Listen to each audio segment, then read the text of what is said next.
Hello from Jerusalem and welcome to Watchmen Talk, a series of conversations with Israeli experts and practitioners in several domains of national security, law enforcement, and intelligence. Our guest today is retired Commissioner General and Major General Shachar Ayalon. Welcome. Thank you.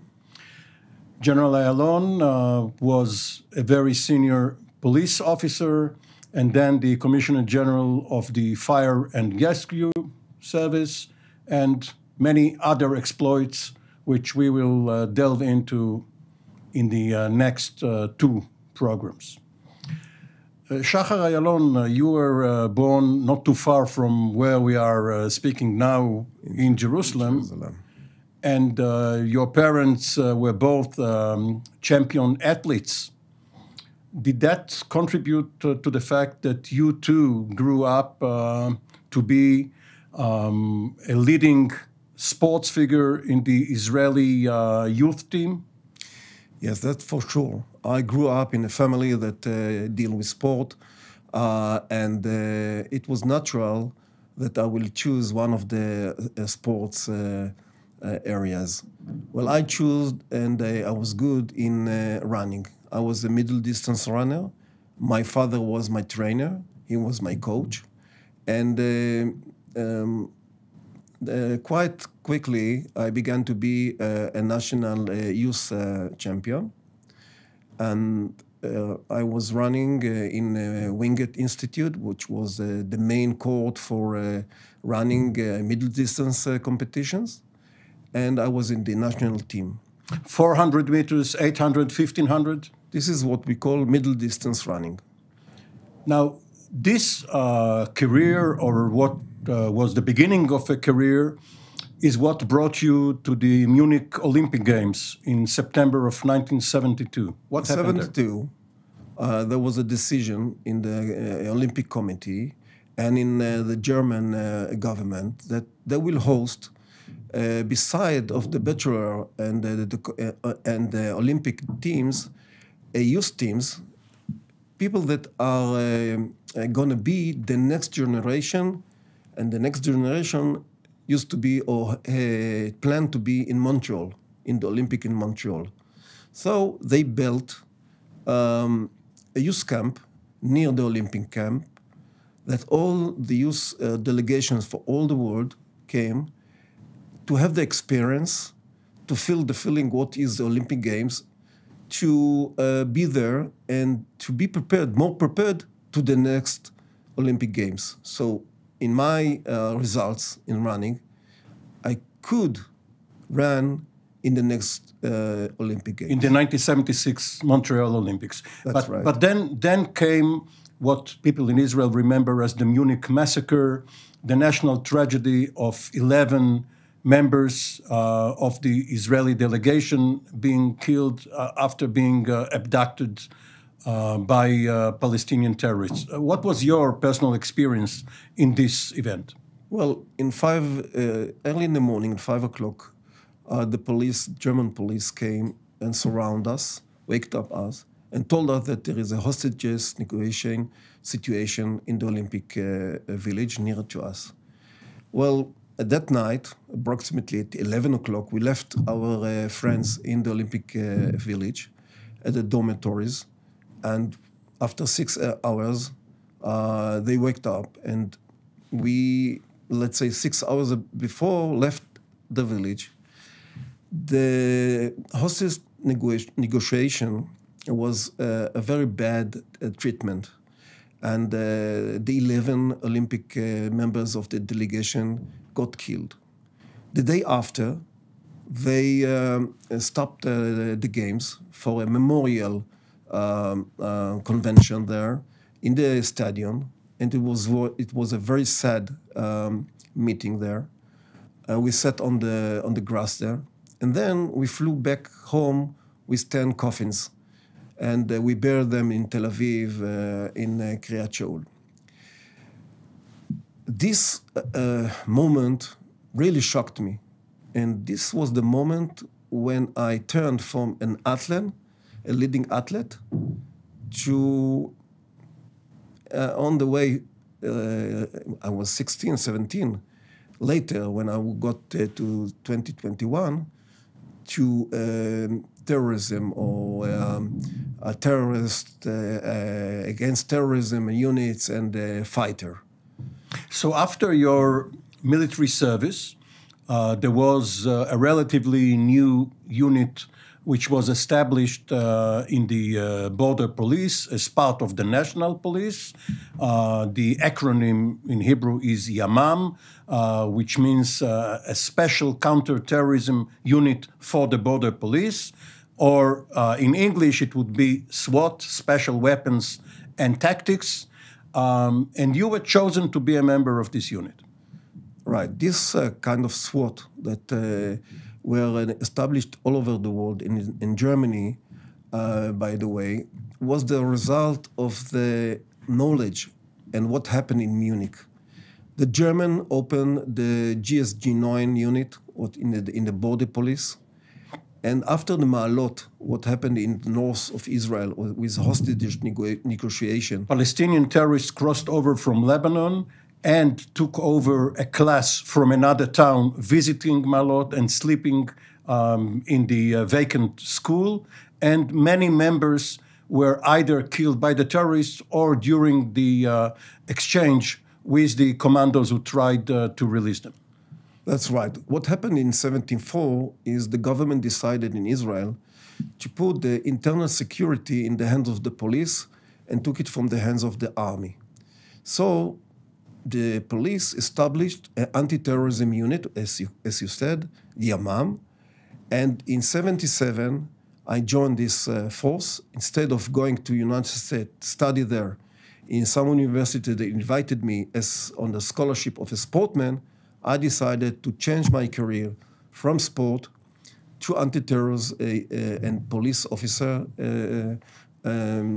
degree, and I began, let's say, this journey along more than 35 years in the police. It's not usual for people with your caliber, with your potential, to choose the police rather than the military as their career. Why did you choose the police, or was it specifically because you saw yourself as a YAMAM fighter, a YAMAM officer? Because the war and guarding the borders was less important for me. My experience, and it was very a large influence on my soul, is the terrorism and the terrorism and the hostages event. And I knew that the unit or the organizations that going to front terrorism, internal terrorism, riots, problems inside the country is going to be the police. And I was immediately, it was a, let's say, a decision that stand on this experience that I am going to be in a special unit. And it was not that only that. The special unit asked me to join them because they knew that I'm a very good physical position and I am a champion in running. And even they said it will help us to win. There is a competition between the police and the army, and it was very traditional. And we want you to be with us on orienteering running. It's not ordinary running. It was with orienteering. Right, field running, and you have to get from point to point. Yes, it's very familiar in the Scandinavian countries, and it was new in Israel. What's the problem? You have GPS. Yes. Not now. No, even now, with all the technicians that we know in the world, the competitions now and the training now is with map and a compass. Okay, so they recruited you much like a college would go to a star high school athlete and recruit them to study there in order to represent them in competitions. But you were basically a platoon leader, a team leader. What were the principles of hostage situations? Are you negotiating and simultaneously You try to find the right angle, the right time to surprise the hostage takers? You don't have two choices. You have only one chance if you want to win the situation, because hostages situation, the principle is, first of all, to save the life of the hostages. And if you can do it by negotiation, if you can do it by even give them something that they want and they will go, or you can save the hostages without killing the terrorists, the first thing that is important is to save the life of the hostages.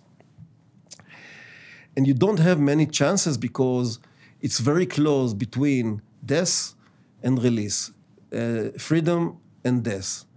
Because sometimes their hand or they're on the grenade and it's very close. Sometimes it's a booby trap. It's problematic situation. So sometimes if there is a hostage negotiation, you have to be sophisticated, you have to be patient, you need as much as information and intelligence that you have and you can get from the situation if you want to succeed. And you have to be very trained and very specific on your abilities. You have to be professional. And that's what happened in the first year of the phenomenon of taking hostages. That the police and the army and the semi-army units were not professional. They were in their first step of this phenomenon. They got they had the warrior reflex of storming immediately, and they sometimes, I don't say forget, but their equipment and their way of thinking was not first of all to save the hostages.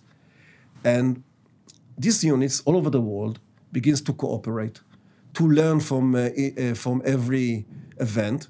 And if you remember the Mogadishu event, that the GSG-9 flew to Mogadishu and win there and helped and solve the problem. So this is the beginning of this the was success. The German Entebbe. The German Entebbe, but it was raising on the mistakes and the tragic event of 72. Just to recall what happened there, the German unit headed by Ulrich Wegener had a special Boeing of their own. They flew immediately next to the hijacked plane, and they both touched down at the same time, and the hostage takers were surprised by the commandos.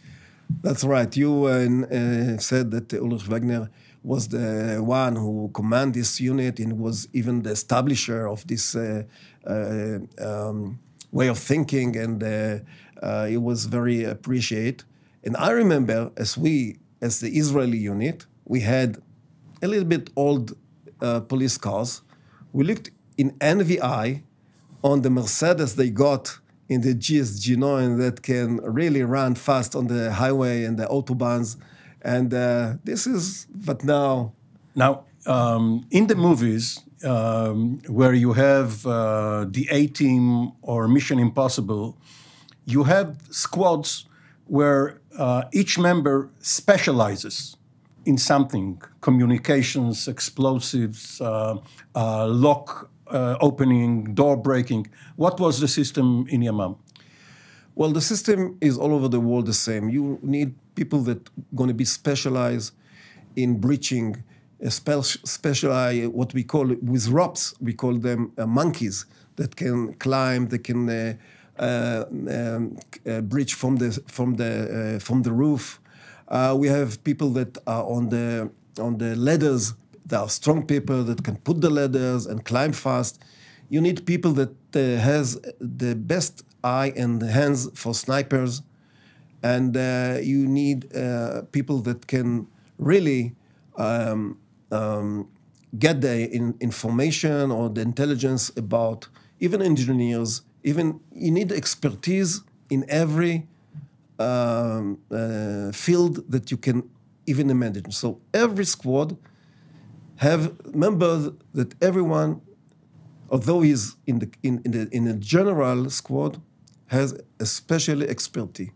Now, there are one or two dilemmas having to do with hostage situations, because there is a tension between solving this particular problem and what it projects for the future, for other such situations. For instance, you can have a deal with the hostage takers, and then they find out that you do not deliver on the deal. So perhaps future terrorists will not believe you and immediately execute the hostages.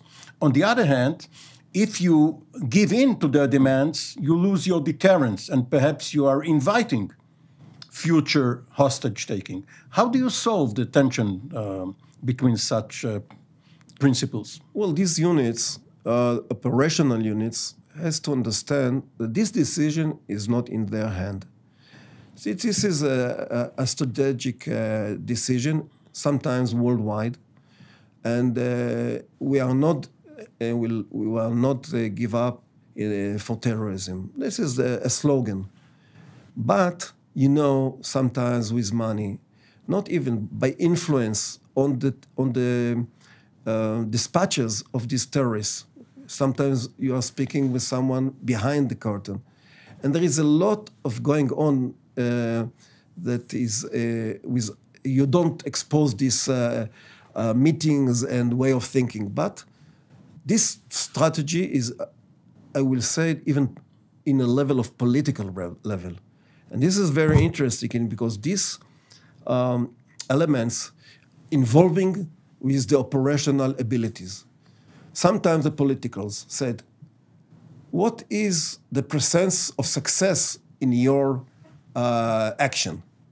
If you said, I don't, a very low percent, they will begin to think, because if they lose the hostages, they will gain a lot of bad publicity. They said, okay, you sold them. You really didn't meant even to save them. Everything was just talking.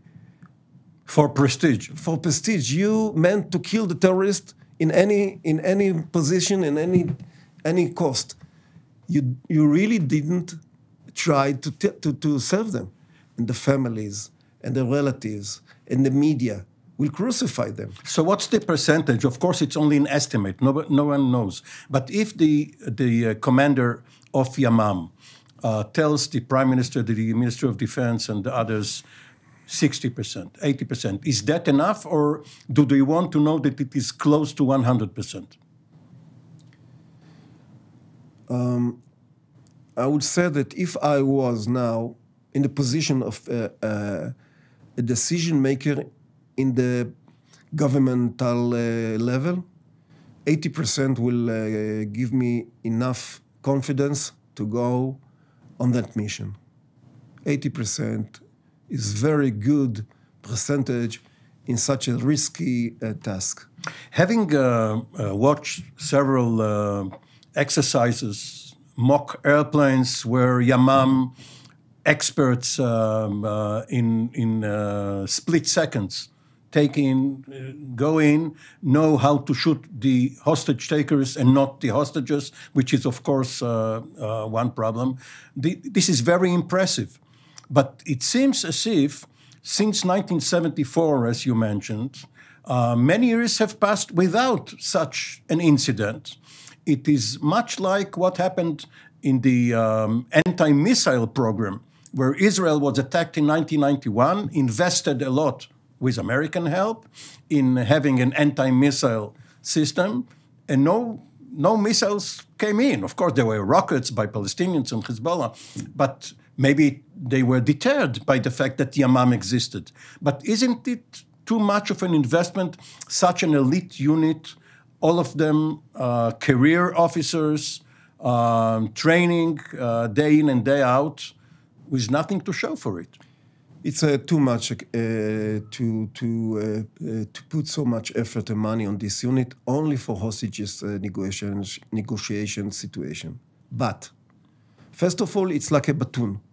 you're handing a baton, and the terrorists know that there is a baton that will hit them on the head if they are doing this action. So this is something that gives you the confidence and unconfidence to the terrorists. Second, there is a lot of hostage negotiation situation or hostages taken situation in the crime area for money, for a reason in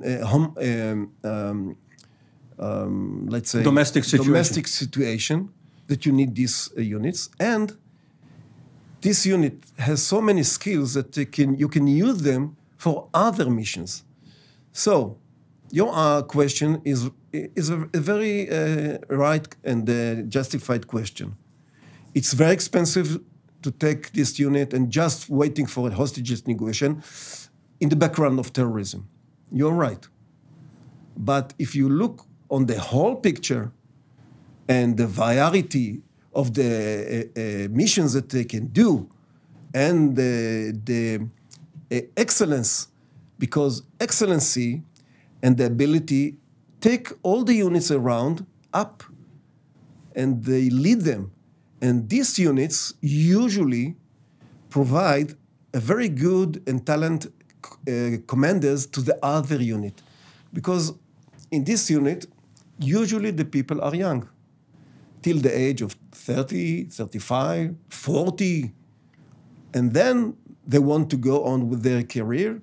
They go to other unit all around the organization, and they lead the organization. Some of the people from the YAMAM began to be generals in the police and even commissioner. So this is something, an excellency, something that lead the other unit to be better. Also, since late 1987, where the uprising in the West Bank and Gaza started, YAMAM squads, YAMAM teams are involved in many arrest operations there, many operations where you have to encircle a house and raid it without people inside being aware of it, even though they are alert. And sometimes they have outlook people who are trying to find if you are closing in on them. That's right. When the Secret Service, the Shabak, sometimes have delicate problems and they want to help the undercover units in the Arab villages and cities, they use the YAMAM, and the YAMAM has a lot of cooperation with the Shin Bet, with the Secret Services.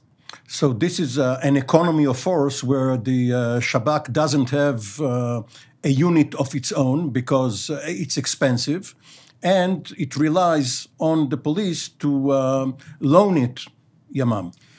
That's right. I don't know what is the financial equivalent and the money goes between the Shabak and the police, but this unit saved the Shabak a lot of money, the Secret Service a lot of money, because they have already a national team like the YAMAM, and the YAMAM was announced as a national team, not only for the police, but other organizations like the Army, Air Force, Secret Service, maybe even the Mossad, can use the abilities of this unit.